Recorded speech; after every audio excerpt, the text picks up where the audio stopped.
بسم الله الرحمن الرحيم.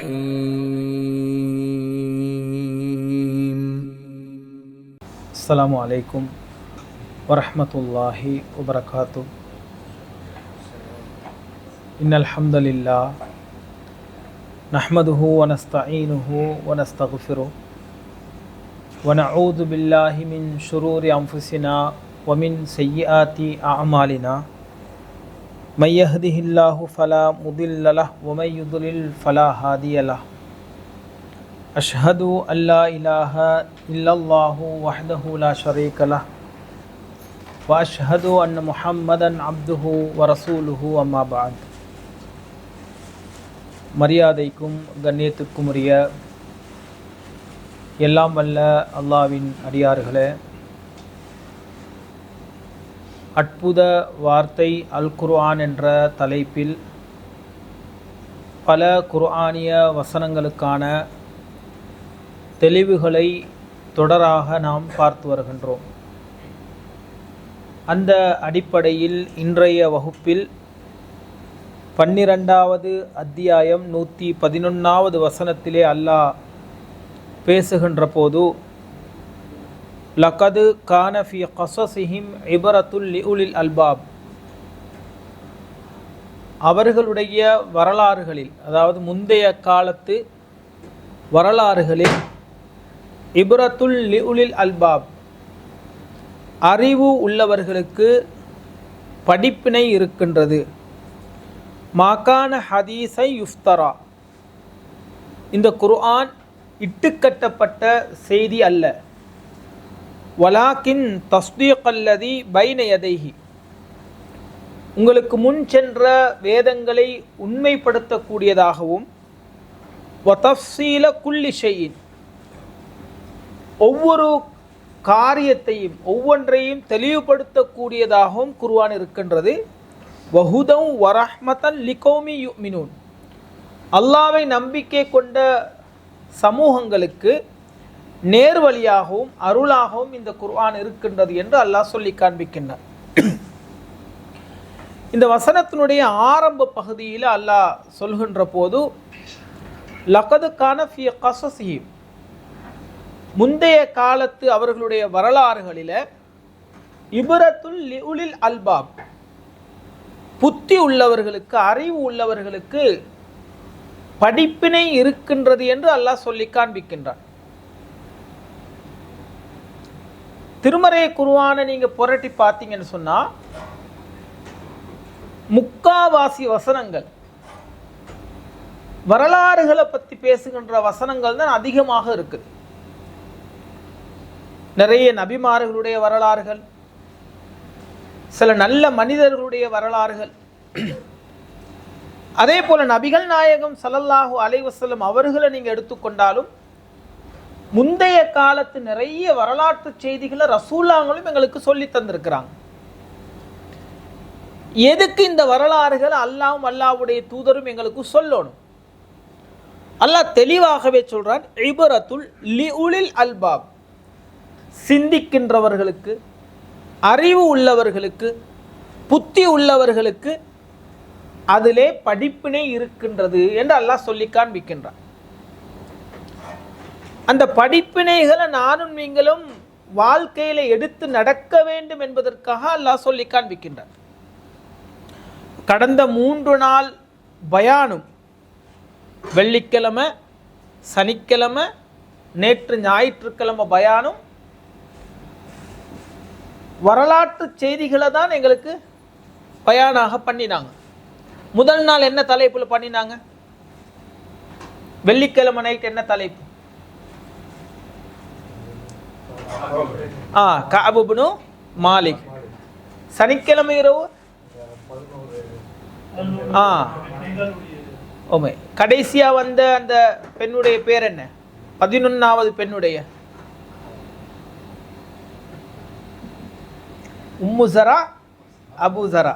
சரி, நேற்றைய தினம் லுக்மான் அலைஹிஸ்ஸலாம். சரி, நாங்கள் கொஞ்சம் அதை அலசுவோமே. ஃபர்ஸ்ட் நாள் வெள்ளிக்கிழமை பயானில் நீங்கள் என்னென்ன படிப்பினைகளை பெற்றீங்க? கஅப் இப்னு மாலிக்குடைய வரலாறுல இதை நான் படிப்பினையாக அல்லாஹ் சொல்றானே இபரத்துல் லிஉலில் அல்பாப் என்று, புத்தி உள்ளவர்களுக்கு படிப்பினையாக தான் இந்த வரலாறுகள் இந்த செய்திகள் இருக்குது.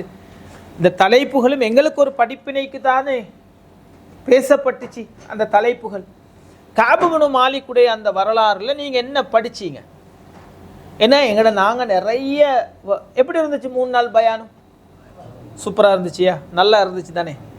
இப்படி எத்தனை ஆயிரம் பயான்கள் நாங்கள் கேட்டிருக்கிறோம்.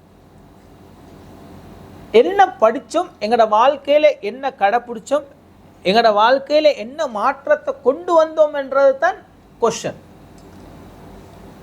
நல்லா இருக்குதுன்றதுக்காக வேண்டி பயானை பண்ணவும் இல்லை, நாங்கள் பயான் கேட்க உட்காரவும் இல்லை. அப்படித்தானே? என்ன படிப்பினே படிச்சீங்க? ஃபர்ஸ்ட் நாள் கஅப் இப்னு மாலிக்குடைய வரலாறுல நீங்க படிச்ச படிப்பினை என்ன?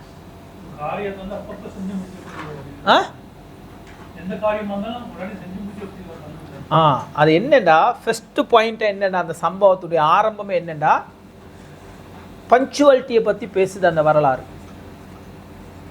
நேரம் தவறாமையை பத்தி பேசுது. அவர் என்ன சொல்றாரு? என்கிட்ட எல்லா வசதியும் இருந்துச்சு, ஒட்டகம் இருந்துச்சு, எல்லாமே இருந்துச்சு, இந்தா போவோம், நாளைக்கு போவோம், நாளை மறுநாள் போவோம், அதுக்கு அடுத்த நாள் போகும் அப்படின்னு சொல்லி ஒரு நாள் 2 நாள் கிடையாது, பல நாட்கள் போய் அவங்க திரும்பி வந்ததுக்கு அப்புறமும் அவருக்கு கிடைக்க இல்லை. இஸ்லாத்தினுடைய பல வணக்க வழிபாடுகள் பஞ்சுவாலிட்டியை பற்றி உள்ள வணக்க வழிபாடுகள் தான். தொழுகையுடைய நேரங்கள் எடுத்துக்கங்க, டைமுக்கு நாங்கள் இருக்கணுமா இல்லையா? அந்த டைம் மிஸ் ஆகினா தொழ முடியுமா? பாவிகளாக மாறிவிடுவோம். நோன்பு 5:25க்கு பாங்கு காலையில், அதுக்கு நம்ம சாப்பிடணும். 5:26க்கு சாப்பிட இயலுமா? இயலாது. பாங்கு சொல்ல ஆரம்பிச்சா சாப்பிட இயலாது. நோன்பு திறக்கும் போது 5 மணிக்கு நோன்பு திறக்க முடியுமா? 6 மணிக்கு, 6:10க்கு டைம் தான். ஹஜ்ஜு எல்லாமே டைம் தானே. ஆனால் எங்கட வாழ்க்கையில் நான் 10 மணிக்கு வாரேன்னு சொன்னால் நாங்கள் 10 மணிக்கு போகிறோமா? இப்போ பெருநாள் தொழுகைகள் எடுத்துக்கங்களேன், எல்லா ஊர்லேயும் 7 மணிக்கு பெருநாள் தொழுகைன்னா நாங்கள் 7:05க்கு தான் வர பார்ப்போம். வெயிட் பண்ணுவாங்க, வெயிட் பண்ணுவோம். 6:45க்கு வந்து ஒருத்தர் உட்கார்ந்துருப்பார். ஆனால் அங்கே இருக்கிறவங்களும் யாரை பற்றி யோசிக்கிறாங்கன்னா 7 மணியை தாண்டி வாரவங்களை பற்றி தான் யோசிக்கிறாங்களே தவிர 15 நிமிஷத்துக்கு 20 நிமிஷத்துக்கு வந்து ஒருத்தர் நீங்கள் வெயிட் பண்ணுறானேன்னு அவங்கள பற்றி யோசிக்கிறது கிடையாது. ஏன் எங்ககிட்ட அந்த பஞ்சுவாலிட்டி இல்லை? என்ன காரணம்? நான் கரெக்டாக பஞ்சுவாலிட்டியாக நேரத்தில் யாருக்கு நேரத்தை வாக்கு கொடுத்தாலும் கரெக்டாக டைமுக்கு போயிடுவேன் அப்படின்னு சொல்கிற யாராச்சும் கை தூக்கும் பார்ப்போம்.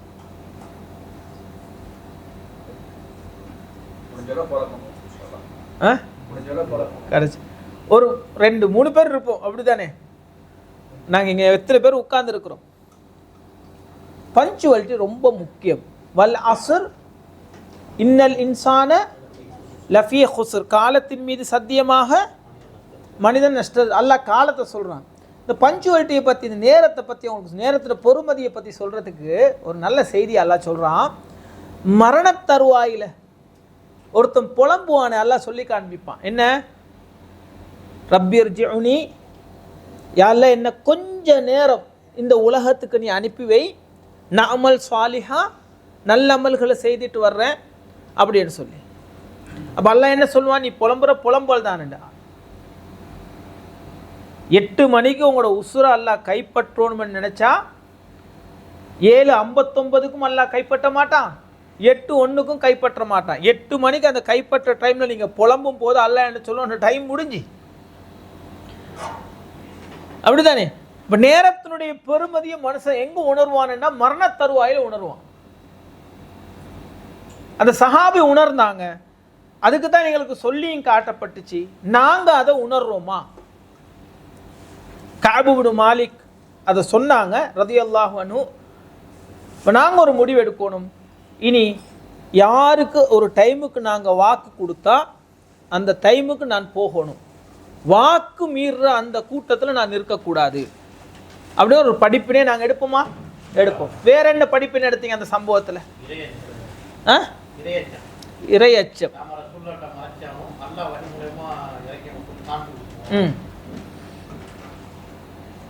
அது மிகப்பெரிய ஒரு உச்சகட்ட இறையச்சத்தை அந்த சஹாபி வெளிப்படுத்தினாங்க. நான் இதுக்கு வந்து ஜும்மா பயான்ல சொன்னேன், உலகத்துல பார்க்கிறவங்கள அல்லாஹ்வுடைய பார்வையை நாங்க அற்பமாக இழிவாக நினைச்சிடக்கூடாது. என் உம்மா பாத்திரக்கூடாதுன்னு நாங்கள் நினைப்போம், வாப்பா பாத்திரக்கூடாதுன்னு நினைப்போம், நானா தம்பி கூட்டாளிமார் ஃப்ரெண்ட்ஸ் யாருக்குமே தெரியக்கூடாதுன்னு நினைப்போம். ஆனால் நாங்கள் என்ன நினைப்போம், அல்லாஹ் பார்த்தா பரவாயில்லை, அல்லாஹ் என்ன, அல்லாவை நாங்கள் மறந்துடுறோம். அப்போ அந்த சஹாபி என்ன செய்கிறாருன்னா, பொய்களை சில அப்படியே ஜோடிச்சு இதை சொல்லுவோம் அதை சொல்லுவோம் இருந்து அவங்களே யோசிச்சு கொள்கிறாங்க. சொன்னால் எப்படியும் அல்லாஹ் அறிவிச்சு கொடுப்பான். நான் எதுக்கு போய் சொல்கிறேன், போய் உண்மையை சொல்கிறாங்க.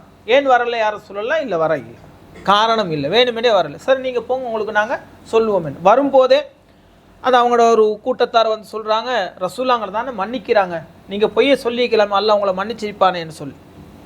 இப்போ என்னன்னு சொன்னால் அவங்க அந்த இடத்துல அல்லாஹ் என்னை பார்த்து கொண்டிருக்கிறான்னு உச்சகட்ட அந்த இறையச்சத்தை வெளிப்படுத்தினாங்க. இந்த இறையச்சத்தை தான் இந்த ரமலானும் எனக்கும் உங்களுக்கும் பயிற்சியாக தருது. இதுதான் எங்கள்கிட்ட நிறைய மிஸ்ஸிங், எங்கள்கிட்ட மிஸ் ஆகுறதே இந்த இறையச்சம் தான். அதை நாங்கள் கடைப்பிடிக்கணும். நிறைய தடவை அது பேசிக்கிறோம். அது ரொம்ப முக்கியமான ஒரு பகுதி அந்த சம்பவத்தில். வேற என்ன படிப்பின?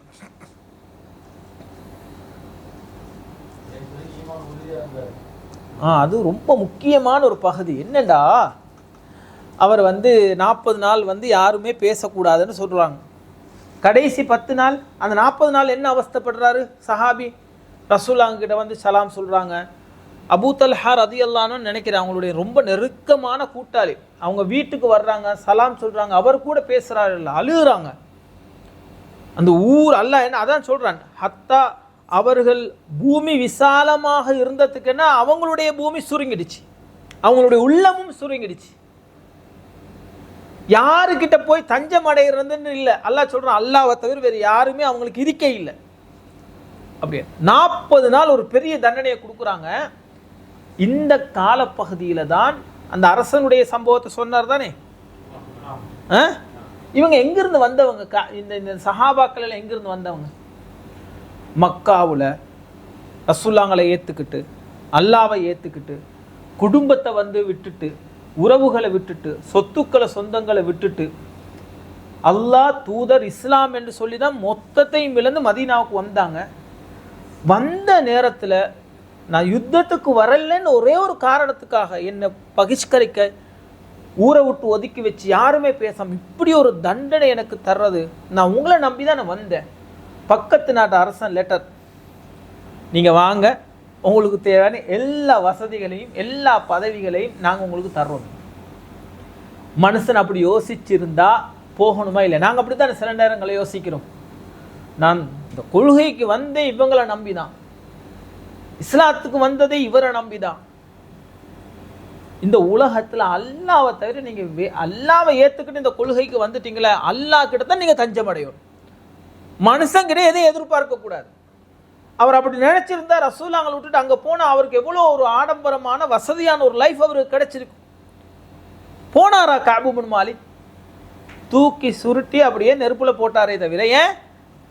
நான் அல்லாஹ்வுக்காகவே இந்த கொள்கைக்கு வந்திருக்கிறேன், என் தூதருக்காக வந்திருக்கிறேன், இந்த உலகத்திலேயே உன்னதமான உயர்வான சரியான மார்க்கம் இஸ்லாம் என்று நம்பி நான் வந்திருக்கிறேன்.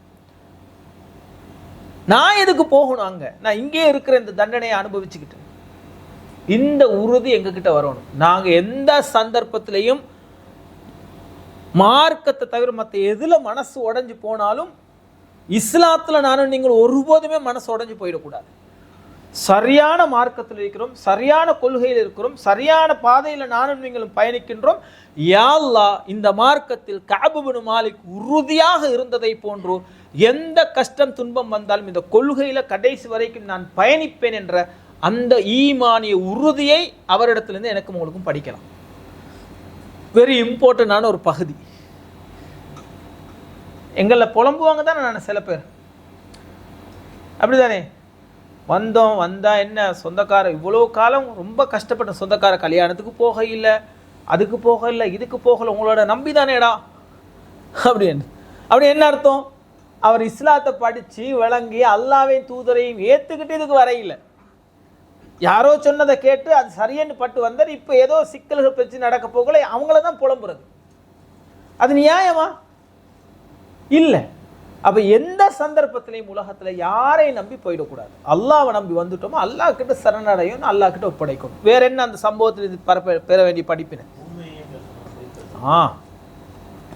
அந்த சஹாபி சொல்லுவார், நான் அதுக்கப்புறம் என் லைஃப்பில் பொய்யே பேசலை. ஏன்னா அந்த 50 நாள் கஷ்டப்பட்டது ஓகே. அதுக்கப்புறம் உலகத்தில் நேரடியாக அல்லாஹ்வுடைய பாவ மன்னிப்பு ஒருத்தர் கிடைக்கிறன்றது அது எவ்வளோ பெரிய ஒரு அருட்கொடை. தான் செய்த பாவத்துக்கு இப்போ எங்களுக்கு உலகத்தில் பாவ மன்னிப்பு கிடைக்குதா இல்லைன்னு தெரியாது, இல்லை நாங்கள் மன்னிப்பு கேட்குறோம். நேரடியாகவே அல்லாஹ் வசனத்தை இறக்கி உங்கள் 3 பேரே நான் மன்னிச்சிட்டேன்னு சொல்கிற அந்த அருள் இருக்குன்றே அது எவ்வளோ பெரிய உயர்வான ஒரு பாக்கியம். அது அதாவது சொல்கிறேன், நான் சொன்ன உண்மைக்கு இந்த உலகத்தில் அல்லாஹ் எனக்கு தந்த பெரிய ஒரு பாக்கியமாக கிஃப்டாக நான் நினைக்கிறேன். இனி வாழ்க்கையில் நான் பொய்யே பேச மாட்டேன்னு சொல்லி ஒரு உறுதியை எடுக்கிறார் பாருங்க. அல்லாஹ் சொல்கிறான், அவர்களை நான் மன்னித்தேன், அவர்களை முன்மாதிரியாக ஆக்கினேன்னு சொல்லி. திருமறை குர்ஆன்ல அவர்கள் குறித்தே ஒரு வசனம் இருக்குது. அந்த 3 நபித்தோழர்களுக்கு வஅல ஸலாஸத்தில்லதீன ஹுல்லிஃபு, யுத்தத்தில் பின்வாங்கி அந்த 3 பேரண்டே அல்லாஹ் ஆரம்பிக்கிறான். அல்லாஹ் யுத்த குர்ஆனுடைய வசனம் என்னது? அல்லாஹ்வுடைய வார்த்தை. அல்லாஹ் பேசியிருக்கிறான் அந்த 3 பேரை பற்றியும். 3 பேரையும் ஞாபகம் வச்சு உலகத்தை கோடிக்கணக்கான படைப்புகளை படைச்ச, கோடிக்கணக்கான மனிதர்களை படைத்த ரப்பு அந்த 3 பேரையும் பற்றி பேசுறதாக இருந்தா எப்படி இருக்கும் அவர்களுக்கு? உச்சகட்ட சந்தோஷம் அவர்களுக்கு. எனவே நானும் நீங்களும் ஒருபோதுமே அல்லாஹ் என்ன மன்னிக்க மாட்டான் என்ற நிலைமைக்கு வந்துடக்கூடாது. என்ன பெரிய பாவம் செய்தாலும் அல்லாஹ் மன்னிப்பான். யுத்தத்துக்கு போகாமல் இருக்கிறது வேண்டுமென்ற, யுத்தத்தில் வேண்டுமென்ற பின்வாங்கி ஓடுறது, இதெல்லாம் பெரும் பாவம். யுத்தத்தில் எதிரிகள் தாக்கப்போகள் பின்வாங்கி ஓடுறது இருக்குது 7 பெரும்பாவங்கள், அதுவும் ஒன்று. பின்வாங்கி ஓடக்கூடாது. உசுரோடு இருந்தாலும் செத்தாலும் யுத்த காலத்தில் நிற்கணும். அப்போ ஒரு பெரிய பாவத்தை தான் அவங்க செஞ்சா, அதுக்கான தண்டனை தான் அது. நாங்கள் சும்மா இங்கே உட்காந்து பேசுவோம், ஒதுக்கப்பட்டால் எப்படி இருக்கும்? குடும்பத்தில் வைஃப் பேச மாட்டா, பிள்ளைங்க பேச மாட்டாங்க, யாருமே எங்களுக்கு எந்த ஒரே ஒரு ஆள் மட்டும் ரசூலுல்லாஹ்கிட்ட அனுமதி கேட்குறாங்க. யார் ரசூலுல்லாஹ், நான் ரொம்ப வயசானவர், என்னோட வேலைகள் என்னால் தனியாக செஞ்சு கொள்ள முடியாது, அதனால் மனைவியுடைய உதவி எனக்கு தேவைன்னு ரசூலுல்லாஹ் அதுக்கு அனுமதியை கொடுக்குறாங்க. அப்படி என்ன அர்த்தம்? அவருக்கு டீ போட்டு கொடுக்கக்கூடாது, சாப்பாடு கொடுக்கக்கூடாது, அவருடைய துணிமணிகளை துவைக்கக்கூடாது, அவர் படுக்கிற இடத்த தட்டக்கூடாது. சும்மா யோசிச்சு பாருங்க, இது எப்படி இருக்கும் என்று. சாதாரண தண்டனையா? இல்லை இல்லை, பெரிய தண்டனை. சரி, வேற என்ன படிப்பின? கட்டுப்படுதல், அதை பார்த்தோம், அதான் ஈமானுடைய உறுதி. வேற? சரி, அடுத்த நாள் பார்த்த தலைப்பில் என்ன படிப்பினை உங்களுக்கு பெற்றுக்கொண்டீங்க? 11 மனைவிமார்கள். கேட்குறதுக்கு நல்ல சுவாரஸ்யமாக இருந்துச்சு. சில நேரங்களில் அடே இதில் 10 பேர்லேயே நான் இல்லை அப்படின்னு சில நேரங்கள் எங்களுக்கு ஒரு சந்தோஷம் இருந்திருக்கும். அவர் சொன்னாரே, நீங்கள் எந்த இடத்துல இருக்கீங்க, நீங்கள் எந்த ஆளாக இருக்கிறீங்கன்றதை குறிச்சிக்கங்கன்னு சொல்லி. சரி, 11ஆவது ஒரு ஆளை பற்றி பேசினாங்கல்ல, அந்த பேசப்பட்ட தருணம் இருக்குதே, அந்த பெண் அவரோட வாழ்ந்து இப்போ அவரே வேணாம் என்று தலாக் விட்டுட்டாங்க.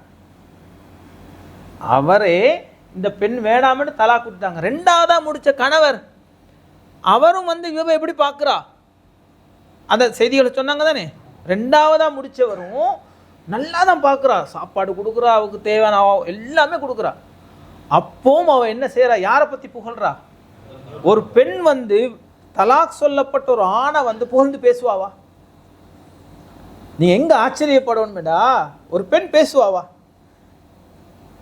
ஒன்னா வாழ்ற எங்களையே பேச மாட்டா, மாப்பிள்ளைய பத்தி கேட்டா என்ன சொல்லுவாங்க? இது தலாக் விட்டுட்டா. அவன் அந்த ஆள் அபூசரா என்றவங்க வேறொருத்தரோட குடும்பம் நடத்துறாங்க. இவங்க இப்ப வேறொருத்தரோட குடும்பம், அவங்க இவங்களை நல்லா தான் பாக்குறாங்க. அவராதான் விட்ட, இவ விட இல்லை. அப்படி விட்ட கணவனை பத்தி நல்லா பேசுறான்னு சொன்னா அவர் எப்படி நடந்து கொண்டிருப்பாரு? அப்படிதானே?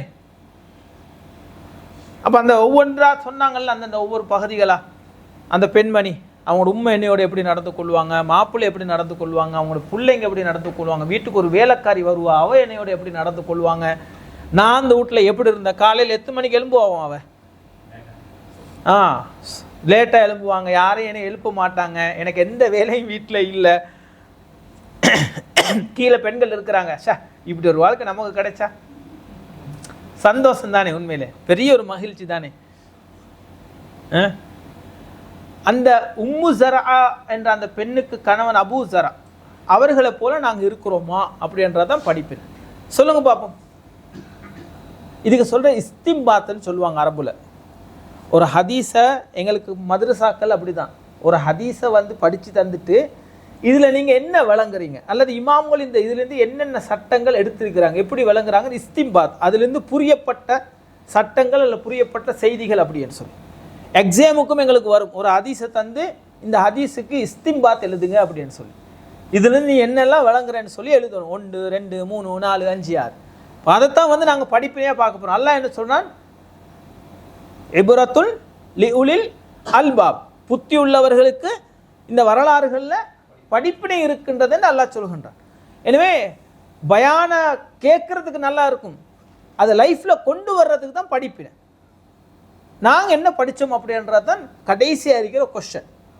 சரி, நேற்று சனிக்கிழமை பயானில் அந்த 11 மனைவிமாருடைய பயானில் என்ன படிச்சிங்க? முதல்ல நாங்கள் படிக்கணும், அதில் சில பெண்கள் வந்து சில மாப்பிள்ளமாரை பற்றி சொல்கிறாங்கல்ல, அப்படி நாங்கள் இருந்தோமே ஆனால் நாங்கள் ஒருபோதுமே அப்படி என்ன செய்யக்கூடாது, இருக்கக்கூடாது. அதில் 1வது பெண்மணி அவனை மாப்பிள்ளையை பற்றி சொல்லுவா. என்ன சொல்லுவா சொல்லுங்க பாப்போம். மெலிஞ்ச ஒரு ஒட்டகம், அதை போய் சாப்பிடலாம்னு பார்த்தாலும் அது எங்கே இருக்குது, மலை உச்சியில் இருக்குது, பாதையும் வந்து லேசான பாதையா இல்லை. என்ன சொல்றா அவ மாப்பிள்ளையை பற்றி? அவன் வந்து உண்மையில அழகும் இல்லை, மெலிஞ்ச ஒட்டகம்ன்றது ஏதோ ஒப்பிடுறாங்க, அவர் வந்து அழகு இல்லை. சரி, அழகு இல்லாட்டி பரவாயில்லை, அவரோட குடும்பம் நடத்துவோம்னு போனா அதுக்கும் வந்து லாய்க்கு இல்லை. எதுக்கும் மூளைச்சூடு, எதுக்கு எடுத்தாலும் வந்து அடி, எதுக்கு எடுத்தாலும் திட்டு, எதுக்கு எடுத்தாலும் பிங்கான தூக்கி தட்டை தூக்கி தரையில் அடிக்கிறது, வீட்டுக்கு வந்தாலும் மூஞ்சில் ஒரு சிரிப்பு இல்லை, அன்பா மனைவியை பேசுனது கிடையாது. இப்படி நாங்கள் யாராச்சும் இருந்தால் நாங்கள் மாறணும். அப்படி இப்பட காலத்தில் நிறைய ஆண்கள் அப்படி இல்லையா, ஒரு காலத்தில் இருந்தாங்க. இப்போ கொஞ்சம் வந்து மனைவிமார்களுடைய கை தான் ஓங்கி இருக்குது வீடுகளில். இப்போ கொஞ்சம் மாறி இருக்குதுயா, ஆப்போசிட்டாக இருக்குது. ஏன்னா ஒரு காலத்தில் வந்து சாப்பாடு வீட்டுக்கு போனாலும் பிள்ளைங்களை மேய்கிறது உம்மா, எங்கேயாச்சும் போனாலும் ரோட்டில் பிள்ளைங்க தான் உம்மாவை மேய்கிறது. இப்போ அப்படி இல்லை, பொண்டாட்டி ஹேண்ட்பேக் நின்று மாப்பிள்ளை தூக்கிட்டு, பிள்ளைங்களே மாப்பிள்ளை கையில் தூக்கிட்டு அவன் ஐஸ்கிரீமை அழகாக சாப்பிட்டுட்டு வருவான். இப்போ அப்படிப்பட்ட ஒரு காலத்தில் நாங்கள் வாழ்கிறோம். மாஷா அல்லா, நல்லதான், சந்தோஷம்தான். உண்மையிலே பெண்கள் அப்படி தான் நாங்கள் கவனிக்கணும், ரசூலுல்லாஹ் அப்படி தான் கவனிக்க சொல்லிக்கிறாங்க. சரி, அப்படிப்பட்ட ஆண்கள் இப்போ இல்லையா? சரி, வேற என்ன அதில் இருந்து படித்த படிப்பினைகளை சொல்லுங்க பார்ப்போம். பெண்களை ரசூலுல்லாஹ் கடைசி ஹஜ்ஜத்துல் விதாவுல பல உபதேசங்களை செஞ்சதில் என்ன உபதேசம் ஒன்று, இஸ்தௌசு பின்னிசாஇ ஹைரா, பெண்களுடைய விஷயத்தில் நீங்கள் நல்லதையே நாடுங்க, நல்லதையே செய்யுங்கன்னு ரசூலுல்லாஹ் சொல்கிறாங்க. கடைசி அவங்களுடைய உரையிலையும் அதை குறிப்பிட்டு ரசூலுல்லாஹ் சொல்கிறாங்க, மென்ஷன் பண்ணி. அதான் இஸ்லாத்தில் அது ஒரு இம்பார்ட்டண்டான விஷயம், பெண்களை நாங்கள் மதிக்கணும் அப்படின்றது. எப்படி மதிக்கணும் என்றது அந்த பெண்மணி சொல்கிற, அபூ ஜரா என்ற பெண்மணி, உம்மு ஜரா என்ற பெண்மணி எப்படி மதிக்கணும் ஒவ்வொன்றா சொல்லுங்க பார்ப்போம். ஏன்னா நீங்கள் தான் சொல்லணும். ஏன்னா பெண்கள்கிட்ட கேட்டால் வந்தா இப்போ அவங்க சம்மந்தமாக தானே பேசுகிறோம். தேவையானதை கொடுக்கணும். ஏன் எங்களால் கொடுக்க முடியலை, எங்கே நாங்கள் மிஸ் பண்ணுறோம், என்ன சிக்கல், குடும்ப கொஞ்சம் பேசுவோமே, குடும்ப பிரச்சனைகள் எதனால் வருதுன்னு சொல்லி. ஆனால் பொதுவாகவே நீங்கள் வந்து எவ்வளோதான் செஞ்சாலும் ஒரு கட்டத்தில் ஏதாச்சும் செய்யலைன்னா நீ ஒன்றுமே செய்யலைன்னு சொல்லிடுவாங்க. அவங்கள பற்றி அது வந்து ரசூலுல்லாஹே சொல்லிட்டாங்க, அது வந்து பெண்களுடைய இயல்பான ஒரு குணம். நாங்கள் அதை பற்றி பேச இல்லை. நாங்கள் எதை பற்றி பேசுவோம்னு சொன்னால், சில ஆண்கள் பெண்களுக்கு கொடுக்காமலே இருக்கிறாங்க, கஞ்சத்தனம் காட்டுறாங்க. ஒன்று அந்த பெண் சம்பாதிக்கிறவா இருப்பா, அல்ல இவருடைய சம்பாத்தியத்தில் வந்து அளவாக கொடுக்கணுமென்னு இருப்பார். அப்படி இல்லாட்டியும் வந்து என்ன, இவர் வந்து கொடுத்தாலும் வந்து ஒவ்வொன்றுக்கு கணக்கு கேட்பார். சரி அரிசிக்கு எவ்வளோ போச்சு, மளிகை சாமானுக்கு எவ்வளோ போச்சு, சரி கரண்ட் பில்லுக்கு தண்ணி பில்லுக்கு எக்ஸ்ட்ரா இந்த காசுக்கு என்ன ஆச்சு, உனக்கு யார் சொன்னது, நான் உன் உம்மாவுக்கு கொடுக்க சொல்லி யார் சொன்னேன், என்கிட்ட கேட்டியா, அல்ல உனக்கு ட்ரெஸ் எடுக்க சொல்லி நான் சொன்னேனா? அப்போ இதை மாற வேண்டியது யார், பெண்களா ஆண்களா? ஆண்கள். இந்த குணம் எங்ககிட்ட இருந்தால் நாங்கள் என்ன செய்யணும், மாற்றிக்கொள்ளணும். அதில் ஏதாச்சும் சொல்கிறதுக்கு இருக்குதா?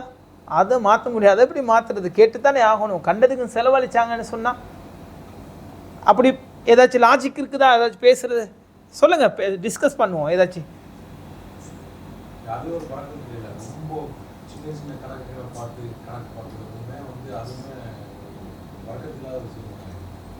அதாவது அது என்னண்டா, அது வந்து உண்மையிலே ஒரு தொல்லை தான் ஒரு பெண்ணுக்கு. அவன் என்ன நினைக்கிறான்டா, என் வாப்பா என்கிட்ட இப்படி இல்லை, நீ என்ன ஒவ்வொன்றுக்கும் கணக்கு கேட்டுக்கிட்டு, அது ஒரு கேவலமாக நினைப்போம் ஒரு பெண்மணி. அவங்க என்ன எதிர்பார்ப்பாங்கடா, உங்கள் உம்மாவுக்கு கொடுக்காட்டியும் பரவாயில்லை, வாப்பாவுக்கு கொடுக்காட்டியும் பரவாயில்லை, எனக்கும் என் பிள்ளைக்கும் கையை வீசி செலவழிக்கணும். பெண்களுடைய எதிர்பார்ப்பு அது தப்பு. அவங்களுக்கும் கொடுக்க தான் ஓணும். ஏன்னா அந்த அபூசரா என்றவர் யாரையும் நல்லா பார்த்தாரு, தாயையும் நல்லா பார்த்தா, பிள்ளைங்களையும் நல்லா பார்த்தாங்க, என்னையும் நல்லா பார்த்தாங்கன்னு தான் சொல்கிறாங்க. நாங்கள் உடனே வந்து அவர்கிட்ட இருந்து பொண்டாட்டியை மட்டும் பார்த்தது படிப்பினை எடுத்துருக்கூடாது. அடுத்து வருவோம் நாங்கள், அவர் தாய் எப்படி பார்த்தார், அவர் சும்மா இருந்தா என்ன நல்லா கவனிக்க போக்கலை. அவர் உம்மாவை நான் பார்க்குறதுல எதுக்கு நான் பொறாமப்படணும், கொடுக்கக்கூடாதுன்னு சொல்லணும்.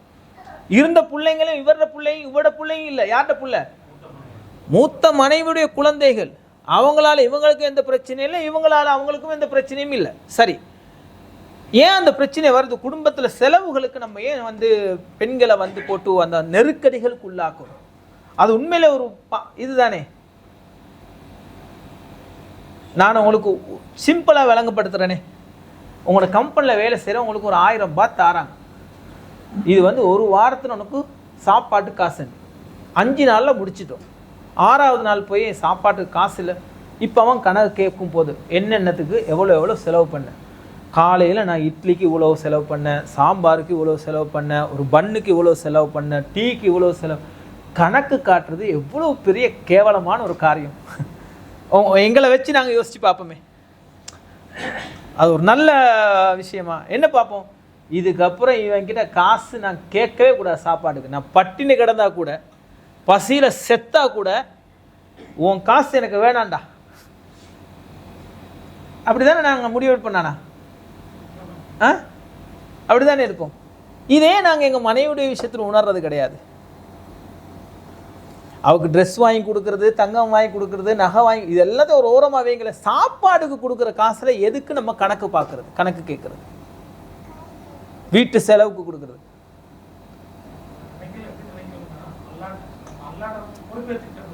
ஆமாம், பொறுப்பு. ஆமாம், ஒத்துக்கொள்கிறோம். ஆமாம், கண்டிப்பாக கொடுக்க தான் வேணும். கொடுத்தா அதில் கணக்கு கேட்கக்கூடாது. சரி, வேற என்ன படிப்பு ஆண்கள் நாங்கள் என்ன படித்தோம்? வேற இதுக்கப்புறம் இந்த குணங்கள் இருந்தால் அதை நாங்கள் மாற்றிக்கொள்வோம், அல்லாவுக்காகவே மாற்றிக்கொள்வோம். ரசூலாங்க அந்த கடைசி அந்த உரையில் அந்த ஹதீஸ்ல என்ன சொல்கிறாங்க, ஆயிஷாவே அபூசராவுக்கு எப்படி உம்முசராவுக்கு எப்படி அபூசரா இருந்தாங்களோ அதே போல் உங்களுக்கு நானாக இருப்பேன் அப்படின்னு சொல்கிறாங்க. அப்போ இதுக்கப்புறம் நாங்கள் போய் என்ன சொல்லணும், எங்கள் மனைவி கிட்ட அபூசரா போல நானும் உனக்கு இருப்பேன் என்றதை சொல்கிறதுக்கு அந்த தைரியத்தை நான் சொல்கிறதுக்குன்னா நாங்கள் எங்கள்கிட்ட அந்த பழக்கங்களை கொண்டு வரணும். சரி, 2வது என்ன படிப்பின என்ன, இப்படி படித்தா தானே எங்களுக்கு வந்து லைஃப்பில் கொஞ்சம் எங்களுக்கு மாற்றங்களை கொண்டு வரலாம், சிந்திக்கலாம். எங்களுக்கு நாங்கள் பயானை கேட்டுட்டு போகிறோம், அழகாக இருக்குதுன்னு சொல்கிறோம், என்ன எங்களோட வாழ்க்கையில் மாற்றம் வந்துச்சு சொல்லுங்க பாப்போம். ஏதாச்சும் மாற்றம் வந்துச்சா? மாறணும்னு நாங்கள் நினைக்கிறோமா? இப்படி படிக்க போக்கல கொஞ்சம் எங்களை சிந்திக்க தூணுது தானே. அட என்னடா, ஆமாம் இவ்வளோ கால் பயான் பண்ணுறோம், என்ன நாங்கள் மாறிட்டோம், அழகாக இருக்குது பயான், சூப்பராக இருக்குது, டைம் போனதே தெரியல. சரி, என்னிடத்துல என்ன மாற்றம் வந்துச்சு? குடும்பம் சம்பந்தமாக தான் பேசிச்சு. சரி, வேற என்ன படிப்பினை பெற்றீங்க? அதில் என்ன அட்ஜஸ்ட்மெண்ட் நடந்துச்சு அந்த சம்பவத்தில்? ஆமாம், அதில் வந்து அட்ஜஸ்ட்மெண்ட் பண்ணது விட்டு கொடுக்க தான் வேணும். ஆண்கள் தான் அதிகம் விட்டு கொடுக்கணும். அதில் வந்து ஒரு லைன் இருக்குது, மார்க்க ரீதியாக பெண்கள் வரம்பு மீறும் போது அதில் விட்டு கொடுக்க கூடாது. இப்போ இதுக்கு ரசூலுல்லாஹ் வீட்டுக்கு வரும்போது வீட்டில் என்ன செய்கிறாங்க, திரையில் ஒரு உருவப்படம் தோணுது. ரசூலுல்லாஹ் வீட்டுக்குள்ளே போனாங்களா? போக இல்லை. அதை கிழிச்சு தலையானையாக மாற்றினதுக்கு அப்புறம் தான் ரசூலுல்லாஹ் வீட்டுக்கு போனாங்க. அதே போல் ரசூலுல்லாஹ் வீட்டுக்கு ஒரு யூதம் வர்றான், அஸ்ஸாமு அலைக்கும்னு சொல்கிறாங்க, முகம்மதே உங்களுக்கு நாசம் உண்டாகட்டும் என்று. ரசூலுல்லாஹ் அலைக்க உனக்கே நாசம் உண்டாகட்டும்னு சொல்கிறாங்க. ஆயிஷா ரதை என்ன செய்கிறாங்கன்னா கண்டபடி திட்டுறாங்க, என் மாப்பிள்ளையை போய் தூதரை போய் இந்த நாட்டு ஜனாதியை போய் நீ வந்து இப்படி சொல்கிற அப்படின்னு சொல்லி. அவர் ரசூலுல்லாஹ் சொல்கிறாங்கம்மா ஹிலன்யா ஆயிஷா, ஆயிஷாவே வாய மூடுங்க ரதியல்லாஹு அன்ஹா. யார் ரசூலுல்லாஹ் அவன் என்ன சொன்னான்னு தெரியா அப்படின்னு கேட்குறாங்க ஆயிஷா. அதுக்கு தான் நான் அவனுக்கு ரிப்ளை கொடுத்துட்டேனே, நீங்கள் வாய மூடுங்கன்னு சொல்லி. அப்போ கண்டிக்க வேண்டிய இடத்துல என்ன செய்கிறாங்க, எந்த லைன் மார்க்க வரம்புகளை மீறும் போது, அவங்களுடைய ஆடையில் இஸ்லாமிய ஆடையை மீறும் போது, செலவுகளில் வீண் விரயங்களை செய்யும் போது, செலவுகளில் வீண் விரயம். உதாரணத்துக்கு ட்ரெஸ்ஸுக்கு ஓகே, ஒவ்வொரு நாளும் ஒரு ட்ரெஸ் எடுத்தா, வாரத்துக்கு ஒரு ட்ரெஸ் எடுத்தா, அவளுடைய பியூட்டி பார்லர்களுக்கு போய் அடிக்கடி போய் முடிய ஃபேஷனாக மாற்றதும், அடிக்கடி போய் அந்த அது முடியாது இது என்ன அதுக்கு செலவு, இதெல்லாம் வீண் விரயமா இல்லையா? வீண் விரயம். அப்போ அல்லாஹ் என்ன சொல்கிறான், இன்னல் முபத்திரீன கானு இஹ்வான ஷயாத்தீன், வீண் விரயம் செய்பவர்கள் ஷைத்தானுடைய நண்பர்கள் என்று சொல்லி. அல்லது வீட்டில் ஒரு 4 பேருக்கு தான் ஆக்கணும் சாப்பாடு, டெய்லி ஆக்கி ஆக்கி என்ன செய்யறது, சோத்தையும் கொட்டுறது கறியையும் கொட்டுறது, வீண் விரயமா இல்லையா? வீண் விரயம். இதை வந்து நாங்கள் கண்டிக்க தான் வரும். தொழாமல் இருக்கிறவங்க மனைவி கண்டிக்கணுமா இல்லையா? கண்டிக்கணும். வேண்டுமென்றே வந்து என்ன அவங்களுடைய தாய் தந்தையர்கள் அல்ல உங்களுடைய தாய் தந்தையர்களுக்கு மரியாதை இல்லையா, கண்ணியமா இல்லாமல் பேச வரும்போது அப்போ கண்டிக்க தான் வேணும். இதை தவிர மற்ற எல்லாத்துலையும் விட்டு கொடுங்க. மார்க் அதை அந்த லைனை வச்சுக்கோங்க, மார்க்கத்தை தவிர மற்ற எல்லாம். வீட்டுக்கு பெயிண்ட் அடிக்கிறியா, உனக்கு விருப்பமான கலரை அடி. வீட்டுக்கு கேட்டுன மாத்திரையா, என்ன கேட்டு அது வந்து கன்றாவியா இருந்தாலும் பரவாயில்ல, உங்களுக்கு விருப்பமானதை மாற்றிக்கங்க. எனக்கு ட்ரெஸ் எடுக்கிறியா, சரி எடு, எனக்கு விருப்பமே இல்லாட்டி நீ வாங்கி தரது நான் போடுறேன். அப்படிதான். நீங்கள் என்ன சமையல் சாப்பாடு போடுறேன், ஓகே, உங்களுக்கு விருப்பமானதை சமைங்க, உங்களுக்கு விருப்பமான விதத்தில் சமைங்க, சரி. மற்ற எல்லாத்துலேயும் விட்டு கொடுங்க. அவங்க ஒரு பயணம் போகணும்னு சொன்னால் வாங்க போகும். ஆயிஷா ரதியல்லாஹு அன்ஹா அந்த விளையாட்டுக்களை ரசூலுல்லாஹ்வுடைய இந்த தோல் புஜத்தில் தலையை வச்சுக்கிட்டு அவங்க எவ்வளோ அவங்களுக்கு போர் அடிக்கும் அது வரைக்கும் பார்த்தாங்க. அதுக்கப்புறம் தான் எழுப்பி போனாங்க. கூட்டிகிட்டு போங்க, பீச்சுக்கு கூப்பிடுறாங்களா, கூட்டிகிட்டு போங்க. அவங்களுக்கு சாப்பாடுகளை சின்ன சின்ன சாப்பாடுகள் கேட்பாங்க, வாங்கி கொடுங்க. எல்லாத்துலேயும் விட்டு கொடுங்க. மார்க்க விவகாரங்களில் மாத்திரம் நாங்கள் தெளிவாக இருக்கணும்.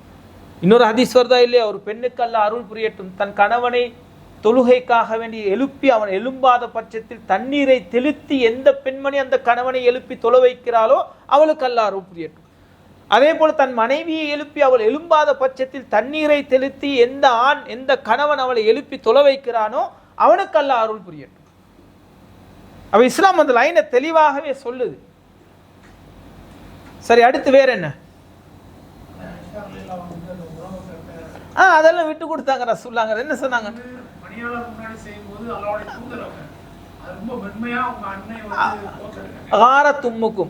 உங்களோட அண்ணன் உங்களோட உம்மஹாத்து மூமின்களுடைய தாயாகி ஆயிஷா கோபப்பட்டாங்கன்னு சொல்லலை, ரோஷப்பட்டாங்கன்னு சொன்னாங்க.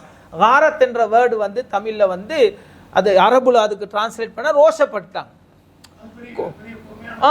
சிரிச்சுக்கிட்டே வந்து காரத்தும்முக்கும். ஏன்னா வந்தது அபூபக்கர் சித்திக் ரதியும் உமர். அபூபக்கர் சித்திக் சரி வாப்பன்னு சரி வச்சுக்கோங்களேன். உமர் ரதியல்லாஹு அவங்க புறத்தி ஆளுன்னு தானே, வெளியூர் ஒருத்தர் தானே. அப்போ காரத்தும்முக்கும் உங்களோட உம்மா வந்து என்ன செஞ்சிட்டா, ரோஷப்பட்டுட்டான்ற சொல்லாங்க. அதை வந்து விட்டு கொடுத்தாங்களே தவிர அதுக்கு சண்டை பிடிக்கல. இன்னொரு ஹதீஸ் ரசூலுல்லாஹ் ஆயிஷா மனைவி மடியில் சாஞ்சிக்கிட்டு இருக்கிறாங்க. ஆயிஷா சொல்கிறாங்க, வாரசா யார சொல்லலாம், என்னை தலை கடுமையாக வலிக்குது. நம்ம ரசூலுல்லாஹ் சொல்கிறாங்க, இந்த தலைவலியில் நீங்கள் மௌத்தா போனால் உங்களுக்காகவே நான் மறுமைக்காக உங்களோட மறுமை வாழ்க்கைக்காக பிரார்த்திப்பேன். தூதருடைய தௌபா பிரார்த்தனைன்றது எவ்வளோ உயர்ந்த ஒரு செயல். அப்போ ஆயிஷா சொல்கிறாங்க, ஓ நான் நீங்கள் எங்கேன்னு இருக்கிறீங்க, நான் மௌத்தா போனால் உங்களை மற்ற மனைவிமாரோட குடும்பம். அப்போ ரசூலுல்லாஹ் என்ன சொல்கிறாங்க, இப்போ தலைவலி உங்களுக்கு இல்லை, எனக்கு தான் தலைவலி, வாரசா என்று தலையை பிடிக்கிறாங்க. அப்போ ரசூலுல்லாஹ் வந்து கோபப்பட, நாங்கள் என்ன கோபப்பட என்ன, உனக்கு என்னத்தை சொன்னாலும் நீ இப்படியே மறுபக்கமாக தான் புரிஞ்சுக்கொள்றேன்னு நாங்கள் கோபப்பட தான் பார்ப்போம். ரசூலுல்லாஹ் என்ன சொன்னாங்க, இப்போ தலைவலி உங்களுக்கு இல்லைம்மா, எனக்கு தான் தலைவலி. சிரிச்சுக்கிட்டே போயிட்டாங்க அவரை கடந்து. இதெல்லாம் இது இப்படி தான் இருக்கணும் குடும்ப வாழ்க்கைன்றது. பெண்களுக்கு எல்லா விஷயத்திலும் நீங்கள் விட்டு கொடுங்க, நல்லதையே நாடுங்க. அவங்க அப்படி தான், அவங்க வந்து கொஞ்சம் காராடிக்கிட்டே இருப்பாங்க, நோய் நோய் நோய் நோய்னு ஒரே விஷயத்த ஒரு மாதத்துக்கும் பேசுவாங்க, ஒரு வருஷத்துக்கும் பேசுவாங்க, 10 வருஷமாக பேசுவாங்க. அது பெண்களுடைய இயல்பான குணம். நம்மளும் அவங்க பேசுகிற நேரத்துக்கு எல்லாம் பதில் கொடுத்து இருந்தோம்னா சண்டை தான் நடக்கும். பேசும்போது சிரிச்சுக்கிட்டு, என்ன செய்ய, எனக்கு அப்பா அறிவு இல்லை, நான் புரிஞ்சுக்கொள்ள இல்லை, நீ சொல்கிறத நான் கேட்டிருக்கணும், சரி அல்லாஹ்வுக்காண்டி மன்னிச்சுக்கோ அப்படின்னு சொல்லிட்டு சிரிச்சுக்கிட்டே அதை சொல்லிட்டு போனோம்னா முடிஞ்சு. சரி வேற என்ன படிப்பின, வேற என்ன?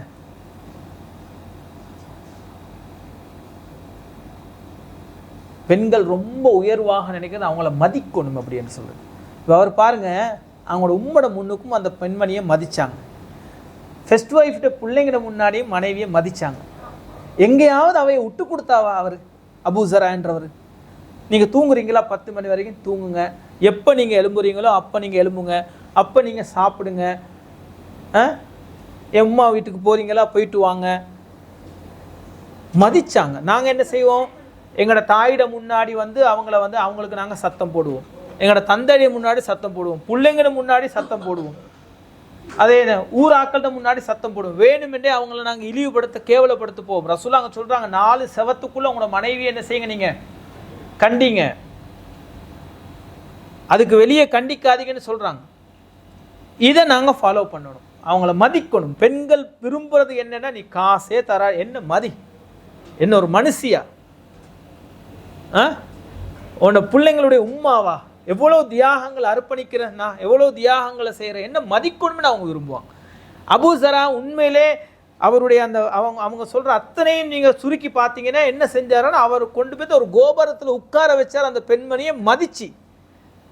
அவராலேயோ தாயாலேயோ குழந்தைகளாலேயோ அந்த பெண்ணுக்கு எந்த பிரச்சனையும் இல்லை.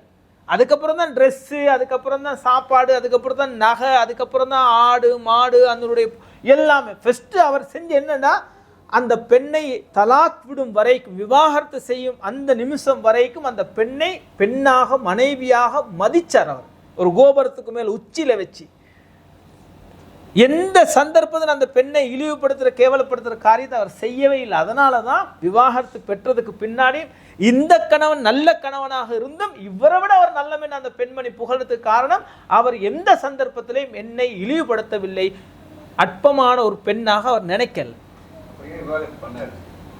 பண்ணதுக்கு ஒரு காரணம் அந்த ஹதீஸ்ல சொல்றாங்க. ஆமா, காரணம் இருக்குது. அது என்னன்னா, அவர் ஒரு பயணம் போகும்போது ஒரு அழகான பெண்ணை பார்க்குறாரு. அது அந்த ஹதீஸ்ல வரும் ஒரு செய்தி என்னன்னா, சில விஷயங்கள் எங்களுக்கு தான் சட்டமாக அல்லாஹ் சொல்லிக்கிறான்.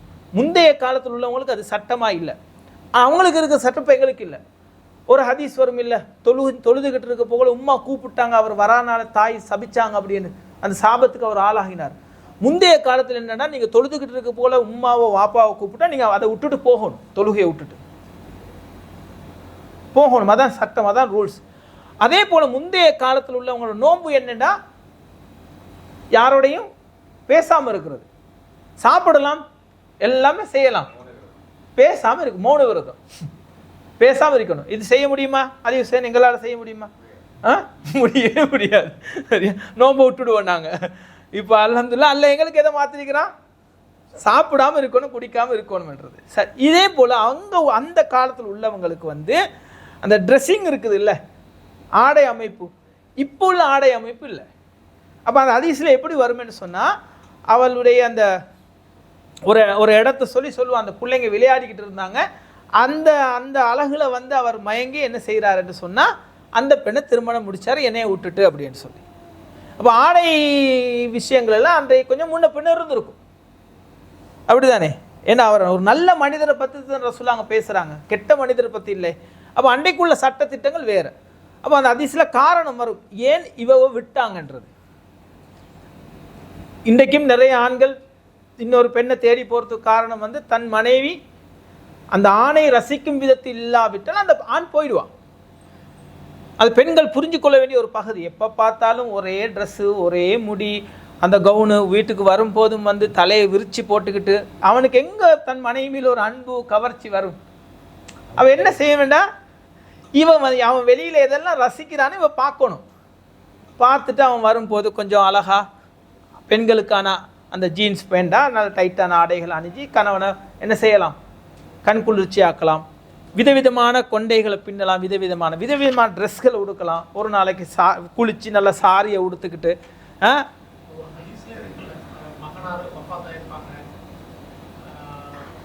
ஆமாம் ஆமாம் ஆமாம் ஆமாம் ஆமாம் அபூ தல்ஹா ரலியல்லாஹு அன்ஹுடைய ஹதீஸ்.